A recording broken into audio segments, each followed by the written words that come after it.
jornada. Deixo aqui a paz do meu pastor e presidente, pastor Adson Belo. Sou ali da Missão Apostólica da Fé, MAF, ali na Vila Sabrina. E ele mandou deixar a paz com vocês, estou debaixo da permissão dele. Que Deus abençoe a todos. O irmão que me trouxe, o Anderson, meu xará, quase meu xará, né? Só faltou ali o W ali. Mas que Deus abençoe a todos, irmãos. Quero compartilhar com vocês uma palavra que Deus colocou no meu coração, que se encontra no livro de Gênesis, no capítulo de número 6, no versículo de número 11. Livro de Gênesis, capítulo de número 6, a partir do versículo de número 11.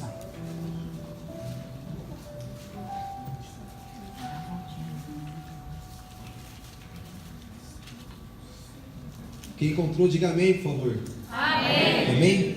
Diz assim, ó: a terra estava corrompida à vista de Deus e cheia de violência. Viu Deus a terra, e eis que estava corrompida, porque todo ser vivente havia corrompido o seu caminho na terra. Então disse Deus a Noé: resolvi dar cabo de toda a carne, porque a terra está cheia de violência dos homens. Eis que eu farei perecer juntamente com a terra. Fazei uma arca de tábuas de ciprestre, nela farás compartimentos, e betumarás por dentro e por fora a cobertura. Fazei uma arca de tábuas de ciprestre, nela farás compartimentos, e a calafetarás com betume por dentro e por fora. Irmãos, eu te convido, irmãos, a olhar para a pessoa mais bonita que estiver do seu lado. Mas tem que ser a mais bonita mesmo. Dá um sorriso para essa pessoa. Cumprimenta essa pessoa e diz assim para ela: Deus te amou tanto que deu projetos na sua mão. Mais uma vez, só para ela entender: Deus te amou tanto que entregou projetos na sua mão. Podemos aceitar aplaudindo a Deus.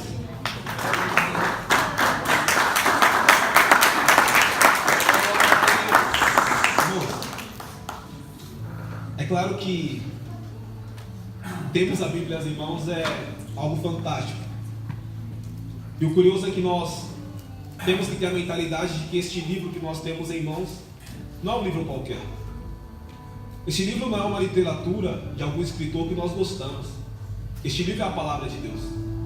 E as palavras que aqui estão escritas não são apenas textos, não são apenas verbos, não são apenas plurais.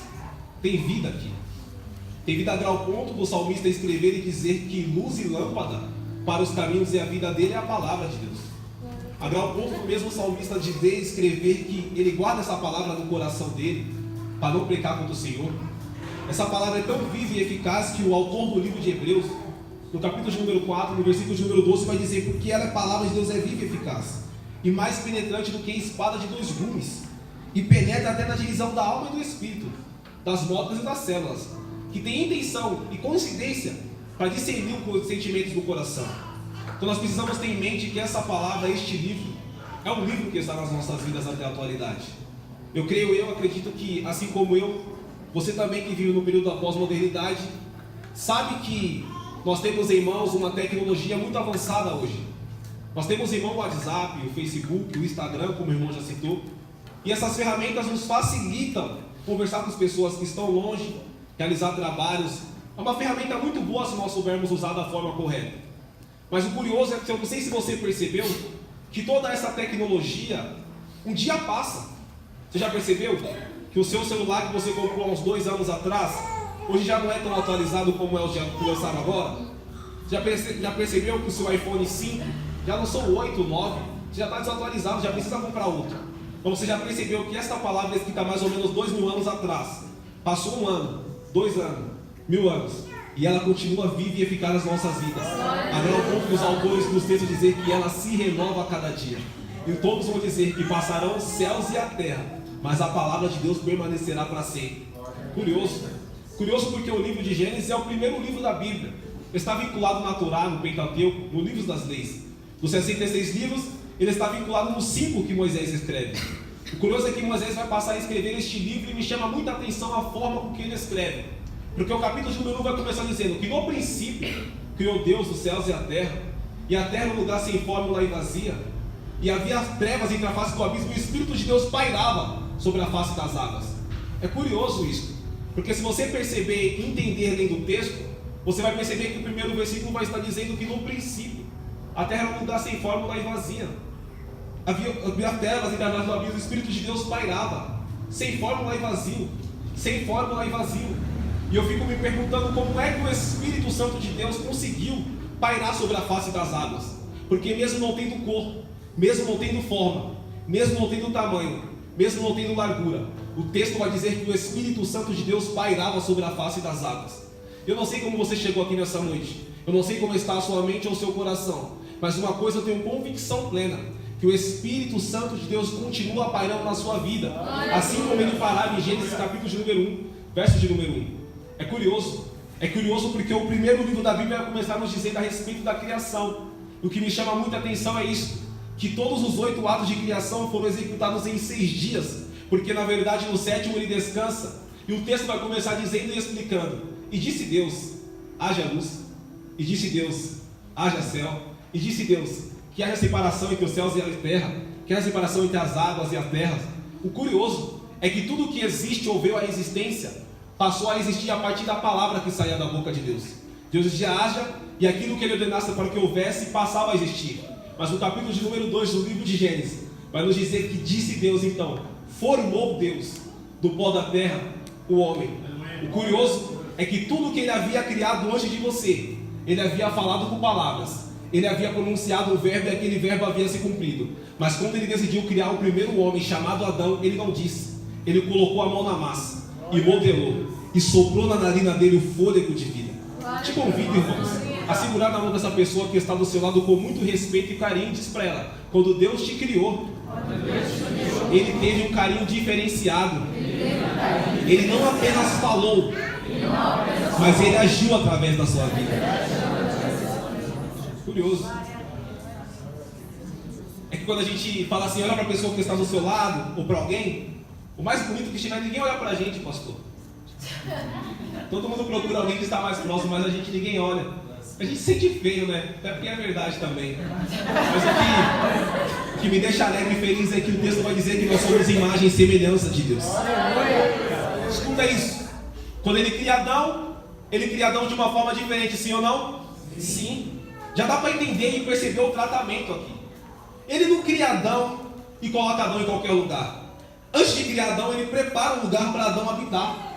É curioso isso, que o texto vai dizer que Deus planta um jardim chamado Éden.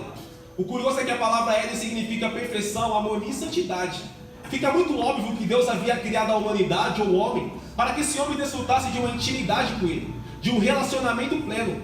Para ficar na nossa linguagem mais clara, Deus criou o homem para ficar numa conexão debaixo de um Wi-Fi que não caísse a santidade, que não caísse o relacionamento, que não caísse a conversa.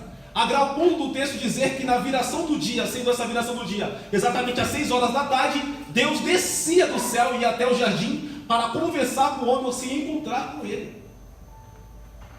Adão se manifesta, conversa com Deus, tem um diálogo. Adão tem intimidade, Adão tem amizade, Adão tem um relacionamento. E Adão não tem um relacionamento com qualquer pessoa. Adão tem um relacionamento com Deus. E sabemos nós que para ter um relacionamento com Deus, não pode ser da forma como nós queremos, não pode ser do jeito que nós queremos. Há princípios a ser seguido, há atributos a ser seguido, há caminhos a ser seguido. E como é nas nossas vidas, na vida de Adão era da mesma forma. E qual é o objetivo ou o sentido de Deus ter que Adão, o relacionamento ser mantido? Adão, de tudo que existe nesse jardim do Éden, de tudo que está aqui, de todos os animais, de todos os mares, de todas as frutas, as plantas que estão nesse jardim, eu te dou domínio sobre tudo. Mas só tem uma coisa que eu ordeno para que você não faça: não toque e não coma do fruto da árvore da vida. No dia que você comer, certamente você morrerá. Perceba comigo que quando Deus fala para Adão, Ele não fala no sentido de aconselhamento.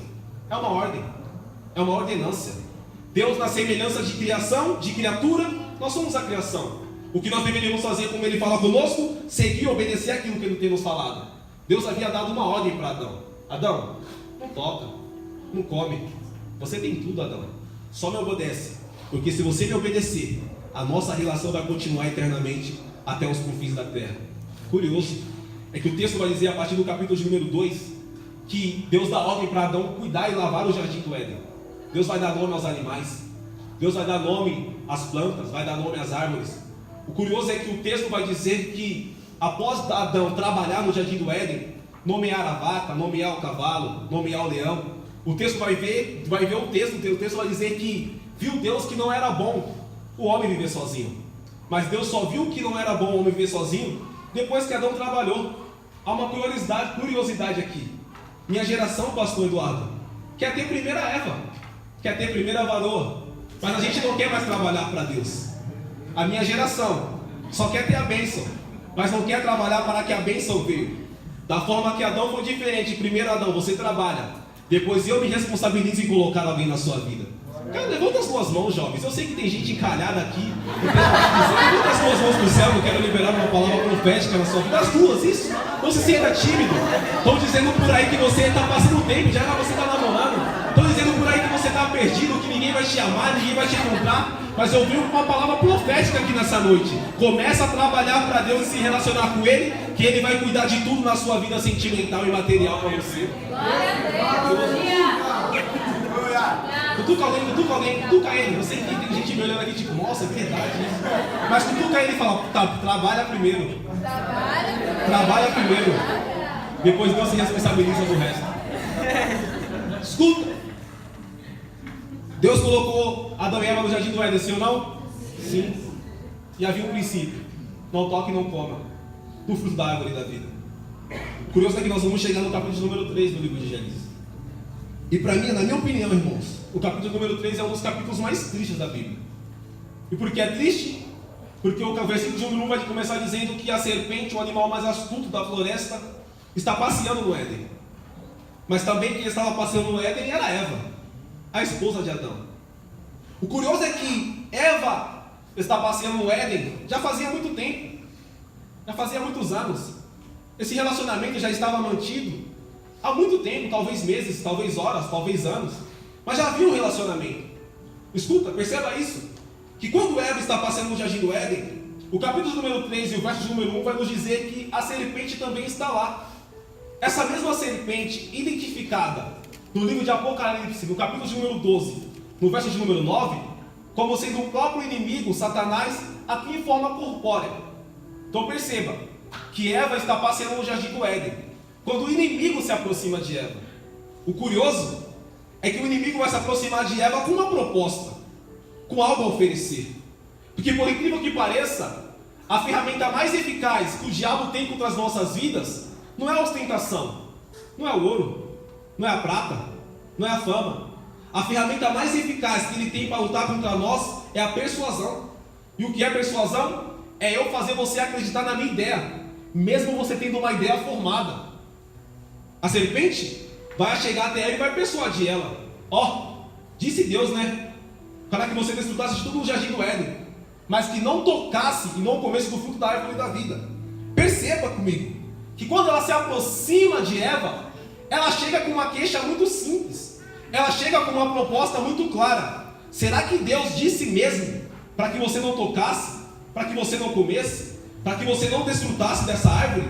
Perceba que no versículo de número 1 há um ponto de interrogação. É uma incógnita. Ela lança a luz para deixar Eva perdida e diz: será mesmo que Deus disse para você não tocar, para você não comer, para você não desfrutar disso? Perceba comigo, juventude, que o que o inimigo mais tem feito nas nossas vidas é nos persuadir. E nos persuadir contra o quê? Contra o próprio Deus, contra a palavra de Deus.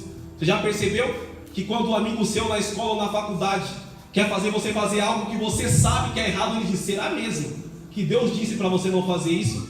Será mesmo que Deus disse que ficar com um e com o outro é pecado? Será mesmo que Deus disse que dar um trago no cigarro é pecado? Será mesmo que Deus disse que fazer isso ou aquilo é pecado? Perceba comigo que quando o inimigo quer se aproximar de nós e lançar uma palavra contra o nosso coração, ele nunca vem com incentivo, ele nunca vem com uma palavra plausível, ele nunca vem com um aconselhamento. Qual é a queixa de Deus? Qual é a queixa do inimigo contra as nossas vidas? É sempre colocar em xeque o amor que Deus tem por você. É sempre colocar em xeque esse amor agape que Deus tem por você. Amor incondicional, amor eterno. É sempre tentar te mostrar e te dizer que Deus não te ama, que Deus não está com você, que Deus não está trabalhando na sua vida, que Deus não está trabalhando na sua casa, mas nessa noite é noite de nós entendermos que Ele nos amou primeiro, e independente do que o mundo tem falado, nós sabemos que Ele tem um amor incondicional pelas nossas vidas. Perceba, Deus disse mesmo isso. Eva vai se render à persuasão, porque uma coisa é a gente ouvir, e outra coisa totalmente diferente é a gente dar ouvidos àquilo que está sendo dito com a gente. Como eu sei que Eva deu ouvidos, os próximos versículos vão dizer que após escutar a serpente, Eva vai ver que a serpente, que a árvore que estava no fruto da árvore da vida era boa de se comer e agradável aos seus olhos. Mas perceba comigo, a árvore estava ali há muito tempo, sim ou não? Sim. Nós não temos um cálculo exato de quanto tempo essa árvore estava, mas está. Mas perceba comigo, que talvez Eva e Adão passavam pela árvore todos os dias, e eles não tinham vontade de comer da árvore. Por que não tinham? Porque eles sabiam que Deus havia falado. Mas quando a serpente uma vez só lançou uma incógnita sobre a cabeça de Eva, logo ela percebeu que a árvore era agradável de se comer e boa aos seus olhos. Sabe qual é o nosso grande perigo? É a gente deixar de dar ouvidos àquilo que Deus disse e começar a dar ouvidos àquilo que o mundo disse que você é. Você não é aquilo que o mundo tem falado que você é. Você é aquilo que Deus disse que você é. E o que Deus disse que você é? Que você é filho, e filho amado, de quem muito ele se compraz. Escuta. Quando Eva percebe que é boa, ela toca e come, sim ou não? Sim. Segundo os historiadores judeus, uma expressão de tocar no fruto da árvore da vida já significaria que o pecado estaria na humanidade. Mas quando Eva pega esse figo, possivelmente o figo, que é uma fruta pequena e de fácil digestão, ela não apenas está no pecado na humanidade, mas ela está no pecado também dentro de nós humanos. E cria-se uma coisa que nós chamamos de Yetzer Hará e Yetzer Tov, inclinação para o pecado e inclinação para a obediência. Curioso é que o homem passa a conhecer entre o bem e o mal. O homem passa a conhecer daquilo que o Deus não queria que eles conhecessem, ou deu a oportunidade de ele escolher, mas passa a conhecer. Eva e Adão passam a conhecer a respeito daquilo que era ruim aos olhos deles, bom aos olhos deles, mas ruim no espiritual. Quando o texto diz que ele morreria, não é no sentido físico, é no sentido espiritual. E qual é a pior morte que existe? É nós perdermos o relacionamento com Deus. Adão e Eva são expulsos do jardim do Éden, mas perceba comigo que aquele jardim havia sido criado para que eles dois pudessem habitar ali, e não apenas habitar ali, construir família, constituir casa, mas habitar ali e se relacionar com Deus. Quando eles são expulsos do jardim do Éden, é como se eles estivessem dizendo: a nossa conexão se quebrou, nós não podemos mais se relacionar. E por quê? Porque você está mais inclinado para o pecado do que para a santidade. A maior tristeza de Deus, irmãos, é ver aquilo que Ele havia criado para ser íntimo dele se afastando pela própria escolha.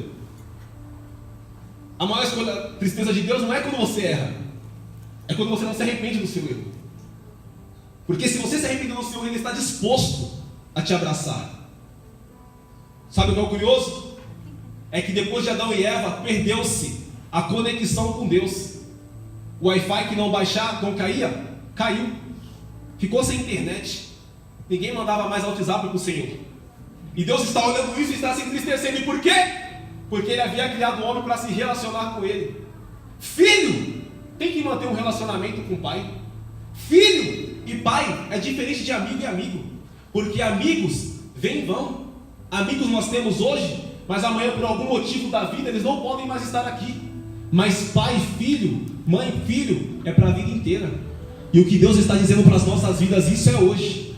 Que Ele quer um relacionamento conosco, não somente hoje, não somente ontem. Ele quer um relacionamento com você para sempre. Glória a Deus. Escuta. Deus passa a tentar criar meios para voltar essa conexão, esse relacionamento com o homem. Começa o primeiro método que Ele cria, é o sacrifício de oferta. Como funcionava isso? O homem pecava e levava uma oferta de sacrifício ao Senhor. A oferta que era levada ao Senhor, sendo ela um cordeiro, um bode, uma pomba, era sacrificada no altar e o sangue era expelido no altar. Aquilo significava que o pecado que era meu estava sendo passado para o inocente. Eu levava uma pomba, um cordeiro, E o meu pecado que eu havia cometido havia sido se perdido, porque o inocente assumiu a minha culpa. Mas o autor de Hebreus vai começar a nos dizer e perceber que esse sacrifício de holocausto era um processo falho. E por que é falho? Porque se ele realmente fosse eficaz, não havia sido necessário levar toda vez uma oferta ao altar, ao sacerdote. Se fosse eficaz de verdade, eu só levaria a oferta uma vez e o meu pecado seria perdoado. Deus começa a olhar do céu e perceber que o povo não começa mais a fazer isso de uma forma de arrependimento, mas o povo começa a fazer esse sacrifício, essa oferta, oferecer isso de qualquer forma. O povo pegava e pensava: eu pequei, é só eu levar uma pomba, um sacrifício cordeiro ao Senhor e Ele vai me perdoar. Mas a intenção de Deus nunca foi isso, nunca foi fazer de moeda de troca, foi fazer você ter a mentalidade que o seu pecado estava sobre um inocente, alguém inocente estava morrendo por você. Judeu não tem cachorro, judeu não tem gato, judeu não tem papagaio. O animal de estimação do judeu era a ovelha. A intenção de Deus é esta: é fazer o judeu levar o seu animal de estimação para sentir na pele o pecado que eles haviam cometido. Deus tenta, irmãos, de todas as formas, encontrar um cordeiro que pudesse servir de excelência no altar. Ele olha para o Antigo Testamento e não encontra ninguém. Adão pecou, todos pecaram, Jeremias pecou, Jacó pecou, Abraão pecou. O autor de Hebreus vai dizer que todos os pecados destituídos estavam da glória de Deus. É quando o versículo de número João vai nos dizer que ele deu o seu filho unigênito. Se você não dá glória a Deus, para que todo aquele que nele crê não pereça, mas tenha a vida eterna para a glória de Deus. Mesmo sendo Deus, não fez usurpação ser igual a Deus, mas antes despiu-se da sua glória e veio morrer na cruz do Calvário para pagar o preço que eu e você jamais teríamos condições de pagar. Escuta isso. Ele vai morrer na cruz do Calvário, 33 anos de vida, ensinando, pregando, curando, 3 anos e meio de ministério, 30 aprendendo a respeito da vida social. Sabe o que é curioso? É que este Cristo que morre na cruz do Calvário não veio aqui na terra para se aparecer. Ele veio aqui para mostrar que não há amor maior do que o amor dele. Sabe o que é curioso? É que quando ele está na cruz do Calvário e olha para o céu e diz: está consumado, ele está dizendo: está pago, está consumado, dívida quitada. Do latim, tetelestai, está pronto. Eu paguei o preço que vocês jamais teriam condições de pagar. Sabe o que é curioso? É que para oferecer sacrifício ou para sentir a presença do Senhor, passou após o pecado de Adão e Eva somente uma vez por ano. Sumo sacerdote. Não era todo mundo que podia entrar. Lucas 12 vai nos dizer que quando Zacarias entra, o resto da congregação fica do lado de fora. Por incrível que pareça, eu e você da história aqui não somos Zacarias. Nós somos a multidão que ficava fora, esperando Zacarias sair para perguntar como estava a presença do lado de dentro. Mas quando ele morre na cruz do Calvário, não é mais só Zacarias que entra, não é mais só o pastor Eduardo, não é só a liderança dos jovens, é todo aquele que deseja sentir a presença de Deus. Escuta isso. Eu e você acompanhamos. Tenho certeza que vocês são extremamente inteligentes, cultos, gostam de cultura. E nós sabemos, irmãos, que numa peça de teatro, quando acaba o espetáculo, o que as pessoas fazem? O que as pessoas fazem? Aplaudem. Mas depois de aplaudir? Não. Não dá, não. A peça de teatro acontece no palco, sim ou não? Sim. E quando acaba a peça, o que acontece? Aplaudem e fecham? Mas o espetáculo da cruz foi diferente. Se você não dá glória a Deus. Quando ele disse que Tetelestai está pago, ele não fechou a cortina. Mas o texto vai dizer que o véu do templo se rasgou de cima para baixo. Como o que estivesse dizendo: o espetáculo não é meu, o espetáculo é de vocês. Vem, juventude do Brasil para Cristo, entra para dentro, para adorar e glorificar ao meu nome.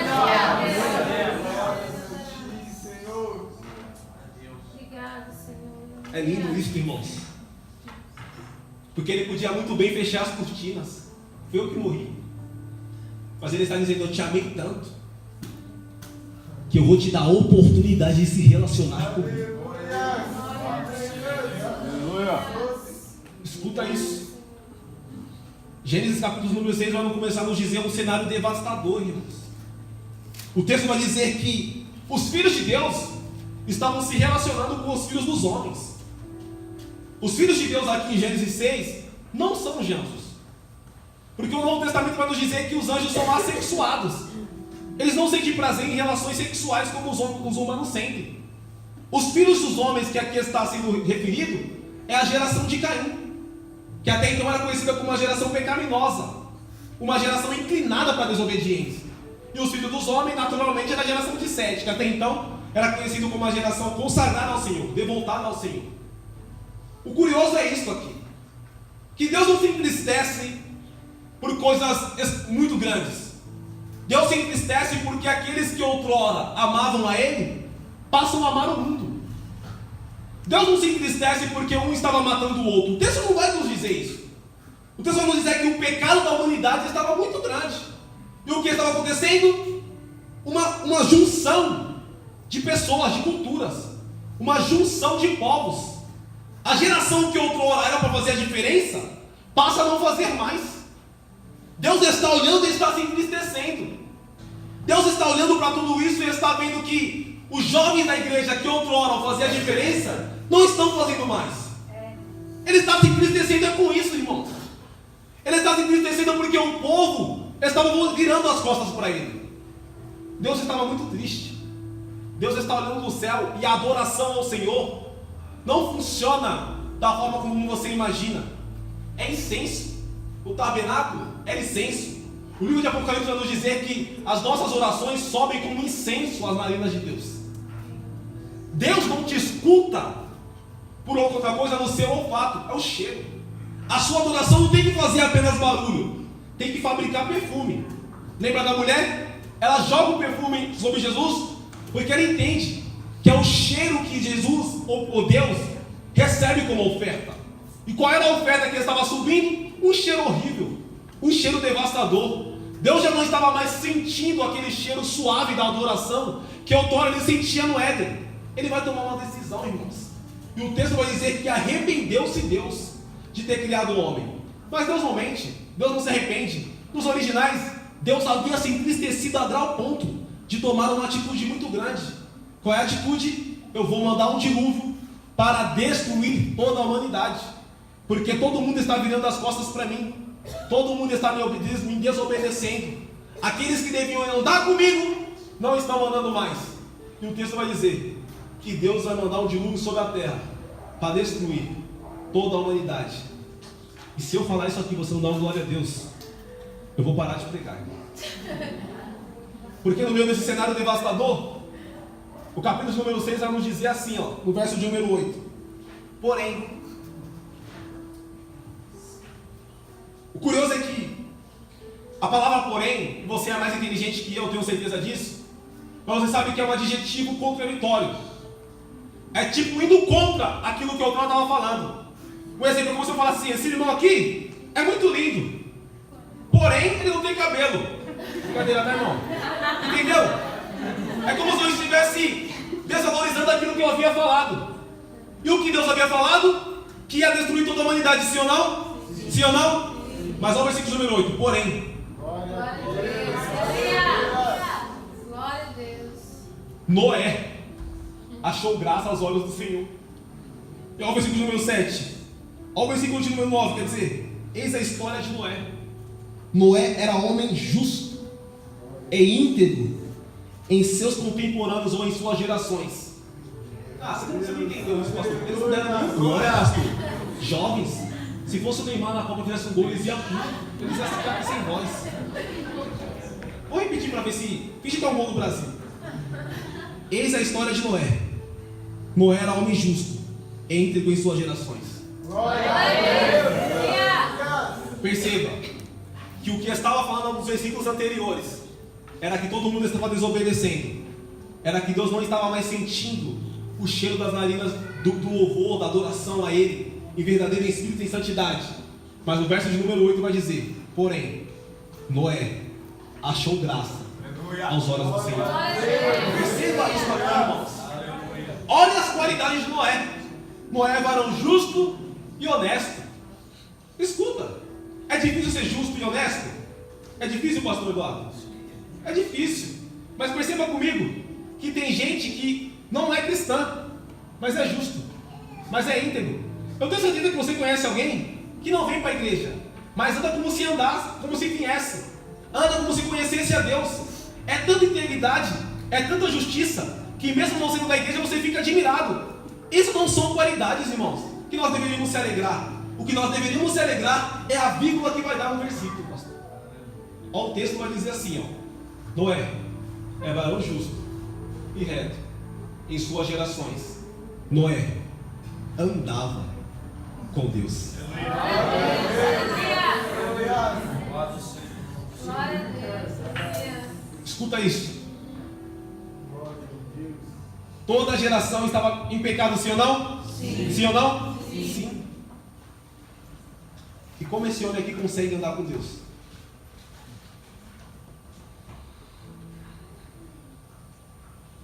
Todo mundo estava virando as costas para o Senhor. Mas como existe alguém que conhece manter um relacionamento? Escuta, eu não estou me referindo à nossa sociedade atual. Talvez na sua escola é difícil ser cristão. Você sofre bullying lá, talvez seja isso. Mas perceba que tem outro jovem lá também que é cristão. Tem mais os 2, mais os 3, mais os 4. Na rua onde eu moro, é difícil ser cristão. Mas não tem só eu. Outras pessoas dividem o peso comigo. Tem mais uns 100, uns 50, uns 30, uns 40. Mas não tinha ninguém que se espelhasse.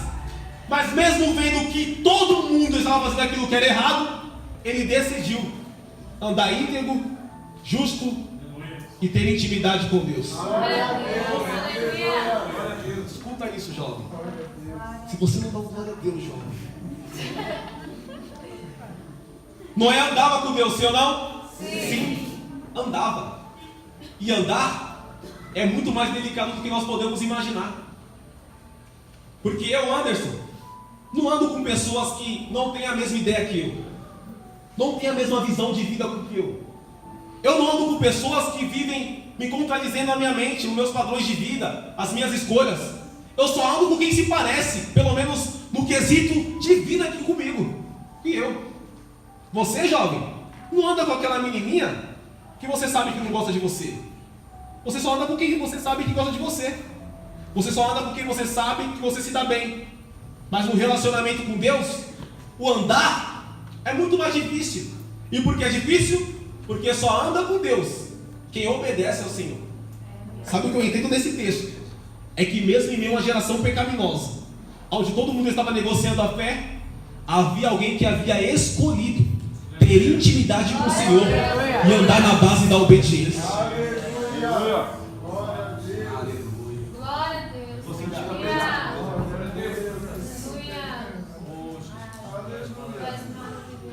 Tudo estava difícil, mas havia um que obedecia.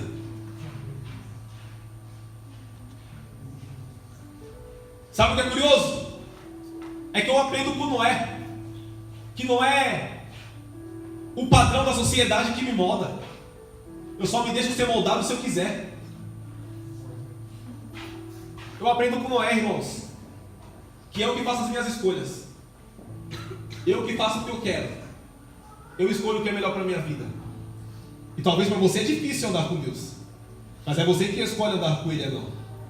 Sabe o que é curioso? Que o livro de João vai nos explicar no mínimo 3 vezes. Que Jesus vai dizer assim, ó: quem me ama, não é quem fala que me ama. Quem me ama é quem respeita e obedece os meus mandamentos. Amor é se submeter a vontades, porque sabe que aquele que você ama precisa ser respeitado.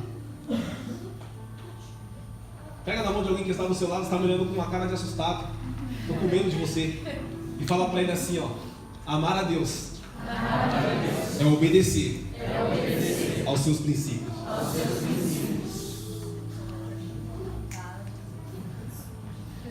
Deus iria mandar um dilúvio, sim ou não? Sim. Mas havia um que era honesto, justo e andava com ele. Deus iria destruir todo mundo, irmãos. Mas para aquele pela qual ele tinha um relacionamento, ele havia dado uma válvula de escape. Perceba comigo que Deus vai dar um projeto para Noé, sim ou não? Sim ou não? Sim. Construa a arca. Mas por que Deus dá um projeto para Noé? Porque Noé tinha relacionamento. Só recebe visão de Deus quem tem intimidade com Cristo. Você precisa entender isso, jovem. Que você só vai ser aquilo que Deus quer que você seja quando você entender. Você precisa manter um relacionamento com Ele. Escuta! Fazei para ti uma arca de madeira de Dorf, para os compartimentos na arca e abetumarás por dentro por fora com betume. Curioso isso. Muito curioso. Por que é curioso? Porque a expressão betume é a proteção. Porque toda a liga da madeira tem fissura, rachadura e brecha. Se não tem betume, quando a água bate na madeira, a água bate e entra. O que Deus está dizendo para Noé é isso: proteja, por dentro e por fora. E por que proteja? Porque não adianta ter projeto se não tiver betumado, protegido. É muito curioso isso. Porque o versículo vai nos dizer, o versículo número 12, que Deus dá a primeira mensagem para Noé para aquele betume, sim ou não? Sim ou não? Sim. Mas o betume só vem antes ou vem depois da construção? Por que é que Deus faz questão de colocar na mente de Noé que ele precisava betumar?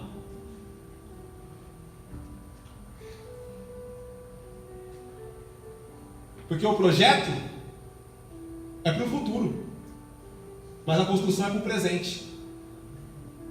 Mas antes do futuro vem o presente. E ainda que você construa no presente, no futuro precisa estar protegido. O que Deus está dizendo para Noé é isso aqui: Noé, vai ser muito grande esse projeto, mas você precisa entender que após a construção ele precisa estar protegido por dentro e por fora com betume. Cara, você deu um glória muito fraco, irmão. Muito fraco. Eu estudei muito aqui para tirar isso aqui do texto. Foi muito fraco. Betumar é difícil, porque é proteger aos mínimos detalhes da arca. Noé passa cerca de 100 anos construindo essa arca aqui. Essa arca tem 3 andares. Talvez quem passava do lado de fora olhava para a arca e dizia: que arca bonita. E por que Noé está betumando? Desnecessário.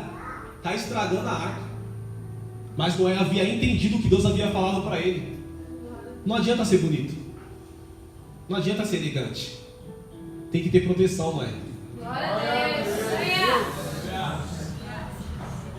3 andares, sim ou não? Sim. E talvez Noé, eu não sei o tempo que Noé passou betumando essa arca,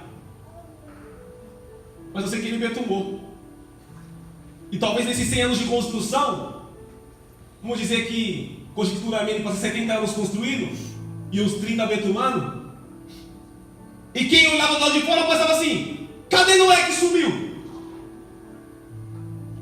Mas poucos sabiam, pastor, que Noé estava dentro da arca, betumando ela pelo lado de dentro. E é por isso que o autor do livro de Efésios vai nos dizer assim: andem com a armadura de Deus, porque a armadura é a proteção do soldado.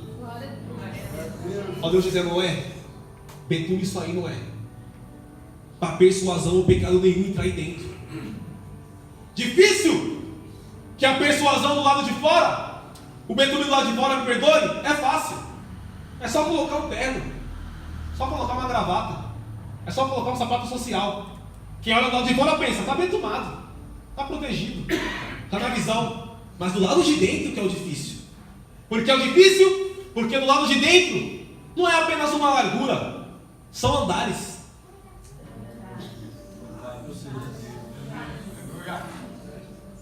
Do lado de dentro são 3 fases. É o começo, é o meio e é o fim. Deus está dizendo: Noé, começa pelo lado de dentro, Porque do lado de dentro você vai entender que o Pedro tem que estar no começo, tem que estar no meio e tem que estar no final. Glória a Deus. Você pode levantar as duas mãos para o céu comigo, assim? Isso, só quero liberar uma palavra de Deus na sua vida. Eu sei que tem sido difícil ser cristão na nossa atualidade, mas hoje Deus vai te dar força para você manter essa proteção aí.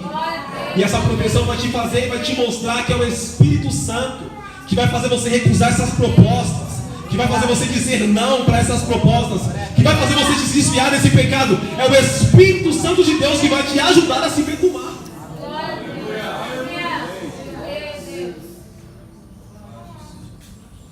Três fases: começo, meio e fim. E é por isso que as pessoas mais sábias vão dizer para nós, jovens, que o importante da vida não é como a gente começa, é como a gente termina. Porque o começo, a empolgação é inevitável. E eu fico imaginando Noé betumando essa arca, pastor Eduardo. Porque o começo é muito fácil, Deus mandou, vou betumar. Mas talvez no decorrer dos anos, Noé vai se cansando. Está difícil betumar essa arca. Está difícil continuar na visão. Está difícil continuar na banda. Para vir para a igreja é uma luta, irmãos. As propostas do mundo estão me chamando, está difícil demais. Mas eu fico imaginando Noé betumando. Está difícil, mas é o projeto que Deus me deu. Está difícil, mas foi a visão que Deus me deu. Está difícil, mas foi isso que Ele mandou que eu fizesse. Fica de pé comigo, glorificando a Deus. Tem poucos segundos para encerrar. Santo é o teu nome, Jesus. Sabe o que é curioso? É que Ele te amou, sim ou não? Sim. Sim. E qual de nós que aqui estamos não se lembramos do relacionamento entre Deus, entre Jesus e Pedro? Desde a primeira vez que Jesus chama Pedro, nós já imaginamos que ali havia um relacionamento muito íntimo. Pedro era o discípulo mais arrogante, mais rebelde, mais respondão, pastor Eduardo. Lembra de Mateus capítulo número 10, onde só não me foge a memória? Quando Jesus vai olhar para os seus discípulos e vai dizer assim, ó: quem eles dizem que eu sou? Uns vão dizer, ó, alguns falam que você é Jeremias, outros falam que você é Moisés, outros falam que você é Elias. Jesus vai olhar para os discípulos e vai dizer: e vocês? Quem vocês dizem que eu sou? Aí quem vai se levantar é Pedro. Tu és Cristo, o Salvador das nossas almas. Você vai comigo? Que é Pedro, irmãos, quando está no barco com os discípulos e vem aquela tempestade, aquele vento veemente, que Cristo está vindo andando sobre as águas, eles começam a dizer: é um fantasma, nós estamos com medo. Perceba comigo, que é Pedro que vai questionar Jesus, vai dizer: quem você é? É Jesus. Você é tu mesmo? Manda-me ir contigo. Perceba, é Pedro que sai do barco e pisa os pés sobre as águas e caminha sobre ela. É Pedro que, quando Cristo está no Getsemane e vai ser preso pelos soldados romanos, porque Judas o havia entregado, é ele que vai sacar uma espada do seu punho e vai arrancar a orelha do servo do sacerdote Malco. É sempre Pedro, pastor Eduardo. É sempre Pedro que está na Bíblia fazendo coisas que nós ficamos: como Pedro conseguia fazer essas coisas? Mas perceba comigo, que esse mesmo Pedro, quando Cristo disse assim: eu tenho que dizer para vocês, eu vou morrer, eles vão me prender, vão me bater, e antes de eu vou morrer. Perceba comigo que é o mesmo Pedro que vai dizer assim: Jesus, até a morte ou as cadeias, eu estarei contigo, porque eu te amo. Foi Pedro que disse isso. Perceba comigo, irmãos, que Jesus disse: Pedro, eu te afirmo que antes que o galo cante, você me negará 3 vezes. Escuta, Pedro: não, Jesus, eu te amo muito, eu não vou te negar não. Olha Pedro pregando. Quando Cristo está sendo levado pela via dolorosa, eles dizem: você é um discípulo dele, né? Você vê, eu estou falando uma linguagem jovem para você entender. Você andava com ele, né? Você colava com ele, né, varão? Eu? Com ele ali? Nunca nem vi. Oh, Cristo vindo, sendo chicoteado, apredejado, tomando soco. Olha lá, mano, é Pedro. Esse cara andava com ele. Eu? Nunca nem vi, pastor Eduardo. 2 vezes. Na terceira, é você, né, pastor Eduardo? Andava com Jesus, né? Eu? Tô suave. Nunca nem vi esse cara aí. 3 vezes, irmãos, Pedro nega Jesus. Quando Pedro nega pela terceira vez, o galo canta. E Pedro fita os olhos de Jesus e se lembra que Jesus havia falado que ele o negaria. Curioso demais, irmãos, que Jesus morre, ressuscita ao terceiro dia e volta para se encontrar com seus discípulos com o corpo glorificado. Curioso é que nessa situação, nesse estágio da vida, Pedro já estava num transtorno muito grande. Pedro, pastor Eduardo, já estava vivendo um arrependimento muito grande, uma mágoa muito profunda no seu coração. Sabe o que é curioso? É que quando Pedro nega 3 vezes, Pedro volta para fazer aquilo que ele havia feito. Pedro volta para ser um pescador. Mas Cristo não havia o chamado para ser um pescador de peixes. Cristo havia o chamado para ser um pescador de homens. Mas sabe o que é curioso? É que ele entristece tanto a Cristo que ele se arrepende e se volta. Ele já não tem mais disposição. Pedro já não tem mais ânimo para pregar, irmãos. Pedro já não consegue mais caminhar. Pedro já não tem mais forças para louvar. Porque Pedro negou Jesus 3 vezes. Sabe o que me deixa feliz? É que no capítulo número 21 do livro de João, o texto vai dizer, pastor Eduardo, que Jesus volta para se encontrar com seus discípulos. E este Pedro está pescando. Pedro está lá, irmãos, apanhando os peixes. E por quê? Porque era a única coisa que ele sabia fazer, irmãos. Ele só sabia pescar. Antes de Cristo chamar ele era um pescador. E talvez Pedro estava tão triste que ele disse: eu não vou mais conseguir andar com Jesus. Não vou mais conseguir manter esse relacionamento. Eu vou voltar a ser pescador de peixes. Eu vou voltar para a minha profissão que antes eu estava. Eu vou tentar fazer aquilo que eu fazia antes do chamado. Eu vou voltar a fazer aquilo que antes eu fazia antes de cantar. Eu vou voltar a fazer o que eu fazia antes de pregar. Eu vou voltar a fazer o que eu fazia antes de ser cristão. Mas Jesus apareceu para Pedro, mesmo ele tendo negado Jesus 3 vezes. O curioso é que quando ele aparece para Pedro na praia, ele vai lançar uma palavra: joga a rede. Eles lançaram 153 peixes grandes. Você conhece muito bem a história melhor do que eu. Sabe o que é curioso? É que todo mundo está comendo e se alegrando. Mas Pedro tem a mentalidade do que fez. Pedro sabe muito bem, irmãos, que ele havia negado Jesus 3 vezes. E esse mesmo Cristo que ele negou se aproxima de Pedro no diálogo. Pedro, tu me amas? Tu sabes que eu te amo, Senhor. Perceba comigo, irmãos, que o curioso dessa história aqui é que nos originais do grego, a palavra que Jesus expressa te amo e que Pedro expressa são palavras diferentes. Quando Cristo diz: Pedro, tu me amas?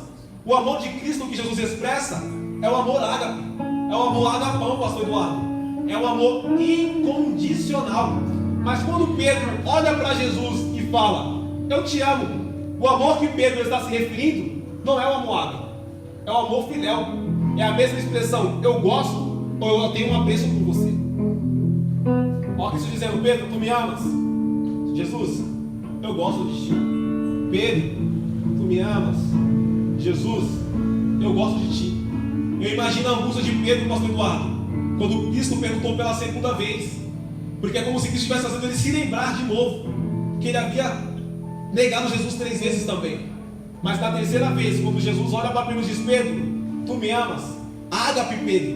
Pedro olha para Jesus e diz: filéu, Jesus, eu só consigo gostar de você.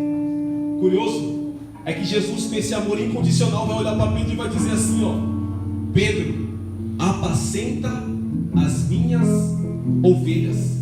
E por quê? Porque mesmo você só conseguindo gostar de mim, foi esse o projeto que eu te dei quando eu te chamei lá no barco. Pedro, a partir de hoje você não vai mais ser pescador de peixes, você vai ser pescador de almas.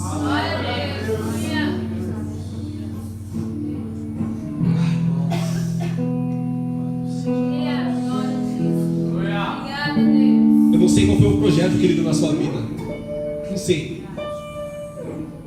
Mas eu sei que mesmo só conseguindo gostar dele, ele ainda continua dando o projeto nas suas mãos.